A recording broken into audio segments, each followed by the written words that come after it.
បងប្អូនធ្លាប់ឯនៅពេលដែលតានតឹងចិត្តគិតច្រើនព្រួយបារម្ភគិតពីនេះគិតពីនោះគិតចុះគិតឡើងដូចមានអារម្មណ៍ថាអូយសុញណា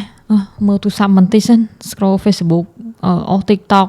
អស់ចុះអស់ឡើងអស់1ម៉ោងបាត់មានអារម្មណ៍ថាស្ដាយពេលហ្នឹងមិនហ្នឹងបើសិនយកធ្វើអីដែលមានប្រយោជន៍ប្រហែលជាល្អជាងហ្នឹងដូចរៀងស្ដាយក្រោយមួយខ្លួនឯងដែរគិតចុះគិតឡើងមើលទូរស័ព្ទបន្តទៀតបើសិនជាបងប្អូនអរគ្នាមានអាការៈដូចខ្ញុំនិយាយមិញហ្នឹងគប់ទូរស័ព្ទចោលបងប្អូននិយាយលេងទុកទូរស័ព្ទមកកន្លែងឲ្យឆ្ងាយពីដៃហើយចាប់ផ្ដើមគ្របចេញទៅផ្សារភ្ជាប់ខ្លួនឯងជាមួយធម្មជាតិទៅសន្លឹងមើលមេឃមើលអីជុំវិញផ្ទះឬក៏ជួនកាលគ្រាន់តែចេញទៅនិយាយជាមួយមនុស្សពិតប្រាកដបង្កើតអាចចំណងតំណែងនៅក្នុងជីវិតពិតណាបងប្អូនទាំងអស់គ្នានឹងទទួលបានអារម្មណ៍មួយដែលធូរស្បើយហើយខុសពីការដែលយើងនៅអង្គុយ scroll ទៅទូរស័ព្ទបើសិនអត់ជឿខ្ញុំទេសាកល្បងធ្វើមើលហើយចាំមក comment នៅក្នុងវីដេអូនឹងសារឡើងវិញ